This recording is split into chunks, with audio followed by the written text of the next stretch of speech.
Everybody, welcome back to the Identity Jedi Show. We are live from Las Vegas, Nevada, Identiverse 2023, hanging out. And of course, you guys know I couldn't do a live show in Vegas without the Godfather of Identity, Mr. Richard Bird himself. What's up, man? Man, you know, I'm just trying to survive the heat in Las Vegas. So, but it's a dry heat. Yeah. Yeah. But that always makes it better. Yeah. Other than that, it's inside of an airplane every week. Off doing, doing the stuff that I do now, API security. I will kind of just like, address the big question in the room. I've been doing it for about the last year. People are like, man, like, why'd you get out of identity? I kind of laugh because I say, look, like in 24 months, API security is going to be authorization security, which is non-existent. Right? People go, wow, we've got authentication tokens and we have authorization tokens. I'm like, that's not security, right? Those are keys and locks. And so I think that we'll see it morphing in the API security space to cover a huge part of the authorization plane.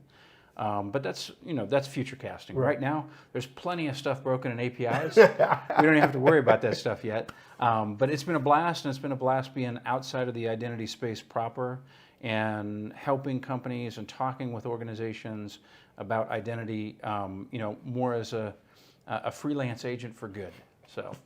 So what you jumped right into it, right? So what would you say has been the biggest difference between like coming outside of identity and now, from a security standpoint, the conversations that you're having with customers and how they see it? Sure. I think when you look at API security or AppSec in particular, the one thing that's different is something that I left off of about a year ago when I kind of officially stepped away from identity solutions companies, which was I was making a big stink about the fact that in identity we don't use security language, right?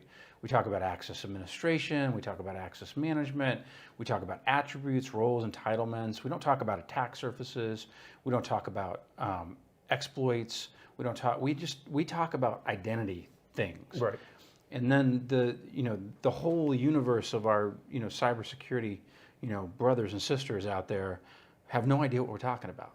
So the API security side for me has been an ability to get back into kind of operational and product security that does have security language as its foundation.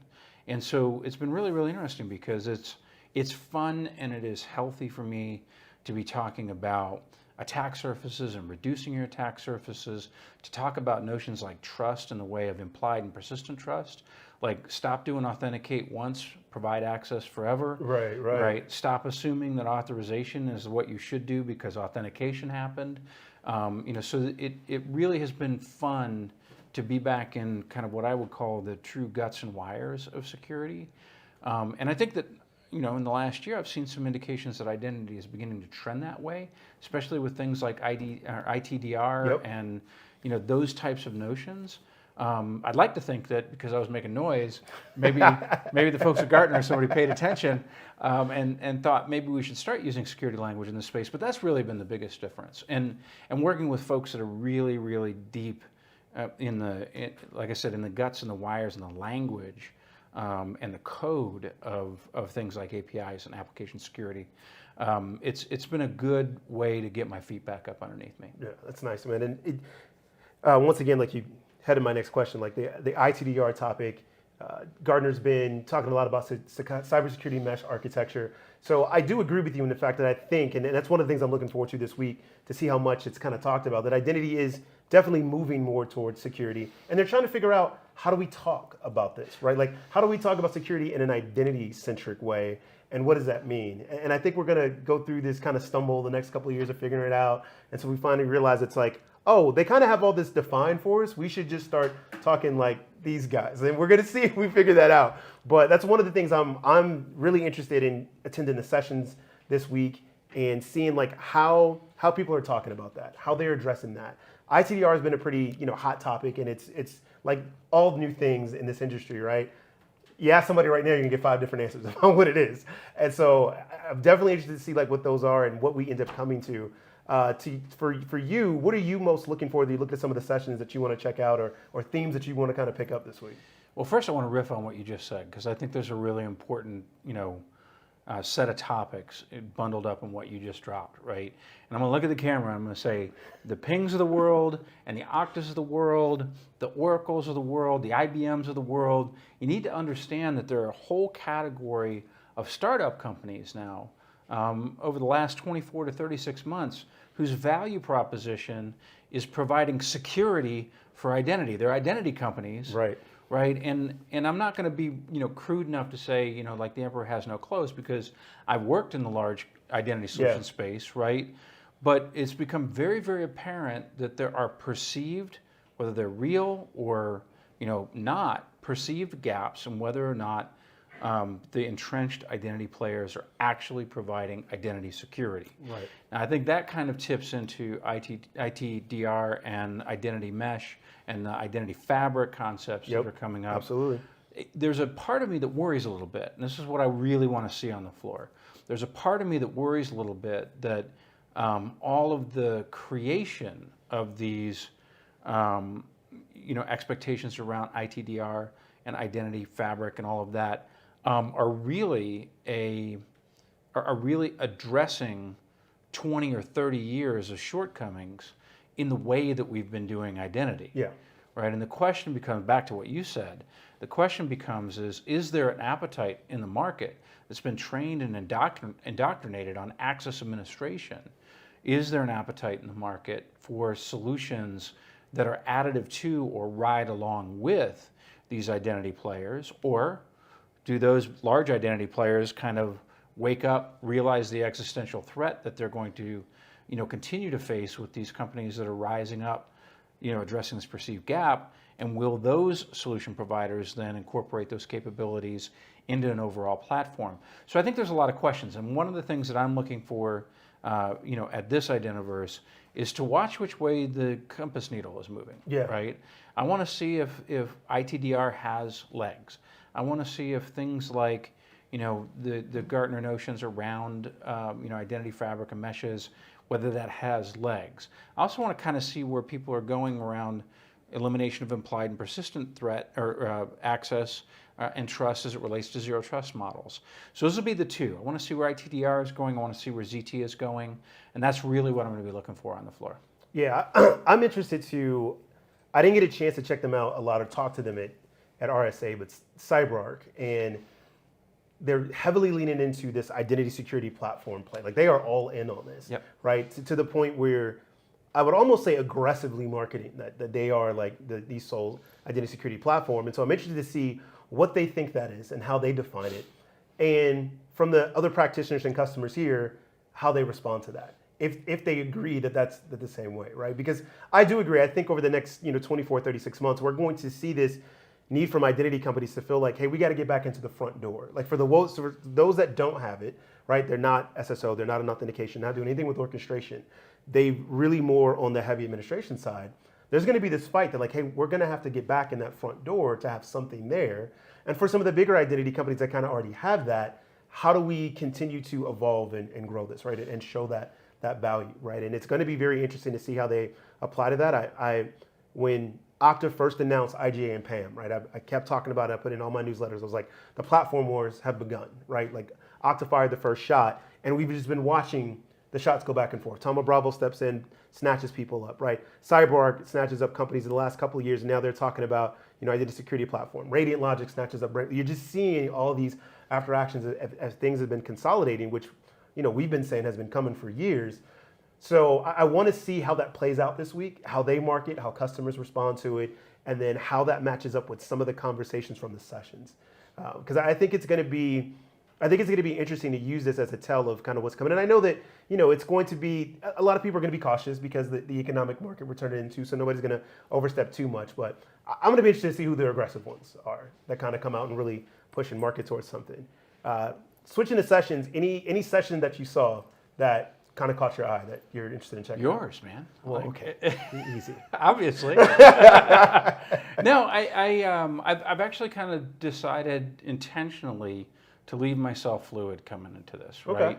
Okay. And this is my first time not presenting in 6 years.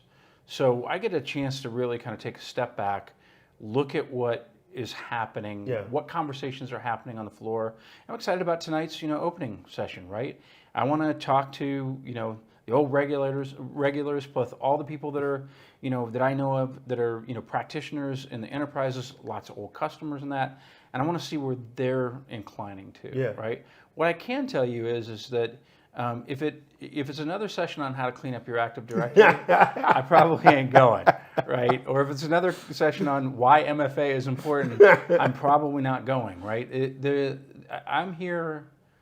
There's a certain part of my attendance here that is about my odyssey, my journey that really started a year ago when I made an intentional decision to leave the identity solution space. My being here is to find the nuggets, to find the innovations that remotivate me as an identity solutions practitioner, right? And hearing a rehash of what to do about your AD again is not the conversation that I want to have for the 24th year in a row, right? So I want to see innovation, and I want to see people. So I'm gonna base my session attendance off of where I see people's conversation directing energy and interest. I mean, I'm going to pop in and I'm going to check them out, right? And I just, I can't have a conversation without having a contentious statement warning, right? I made some noise, last year about one of the reasons why I felt like I needed to step out was I wasn't seeing innovation anymore, right? And that still troubles me. But I think, kind of the tidal wave of AI, the tidal wave of breaches and exploits. Like, I mean, here's the bad news. We got to say the quiet parts out loud, right? Here's the bad news. The Verizon DBIR is going to come out again, and 80% of breaches are going to be through access and identity. And the largest problem in cybersecurity is going to be flagged again is probably ransomware. Yep. And this is the hard truth that we refuse to face in identity. Ransomware is a successful identity exploit at its core, right? Ransomware is an identity exploit.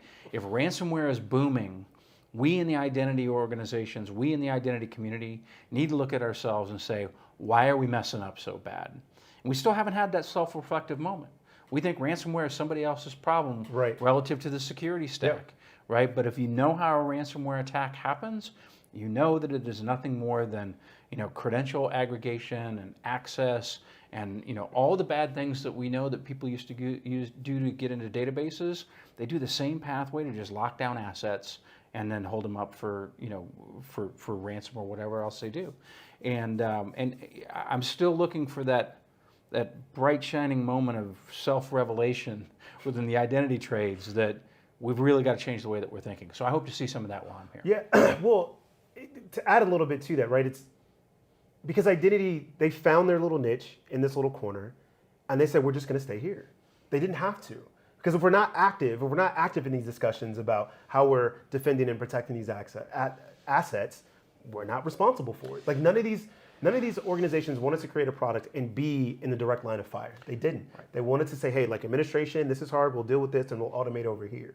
And so my thought on it is I would dare to say that identity became security accidentally because somebody marketed it that way. They thought it was cool. And then we all just went with it for 2 years ahead of it. And then we said, oh crap, we actually got to start really acting like security, which means we have to start actively getting engaged in these things. And how do we help prevent these breaches and ransomware? We got to start thinking of things like threats and vulnerabilities. And so it's this whole skill set now that they're trying to figure out if they want to build.